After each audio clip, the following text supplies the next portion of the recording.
Hello everyone, আসসালামু আলাইকুম। তো আজকে আমি খিচুড়ি রান্না করেছি সবজি দিয়ে আর হচ্ছে মুরগির মাংস। তো এখানে আছে আলু, তারপরে মিষ্টি কুমড়া, তারপরে পেঁপে। তো এই সবজি দিয়েই আমি আজকে খিচুড়ি রান্না করেছি, সাথে দিয়েছি মুরগির মাংস।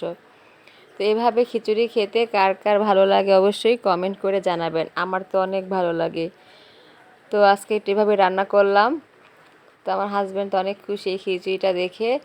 তার আবার একটু ভুনা খিচুড়ি কম পছন্দ, এই খিচুড়িটাই বেশি পছন্দ করে। তো আজকে তার পছন্দ অনুযায়ী আজকে আমি রান্না করেছি।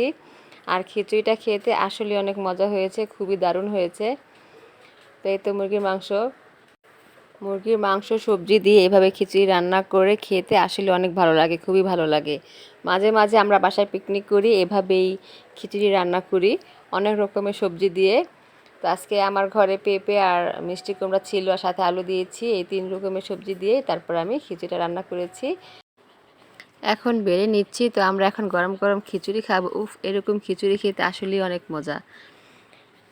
তো আমার ভিডিও দেখে ভালো লেগে থাকলে অবশ্যই লাইক, কমেন্ট এবং শেয়ার করে আমার পাশে থাকবেন। আর পেজটাকে ফলো দিয়ে রাখবেন নতুন নতুন ভিডিও দেখার জন্য। আর অনেক কষ্ট করে একটা ভিডিও বানাই, কিন্তু আপনারা কেনই যে লাইক দেন না, কমেন্ট করেন না, বুঝি না। দেখেন, কিন্তু আমাদেরকে একটা লাইক কমেন্ট দিতে আপনাদের অনেক কষ্ট লাগে। তো যাই হোক, ভালোবেসে অবশ্যই একটি লাইক করে দিবেন, কমেন্ট করবেন। আর ভালো লাগলে ভিডিওটাকে অবশ্যই শেয়ার করে দিবেন। আর এই তো মুরগির মাংস একদম মানে খিচুড়ির সাথে মিশে গেছে, হাড্ডি একা হয়ে গেছে। তো যাই হোক, তো এই ছিল আজকের মতো আমার খিচুড়ির ভিডিও।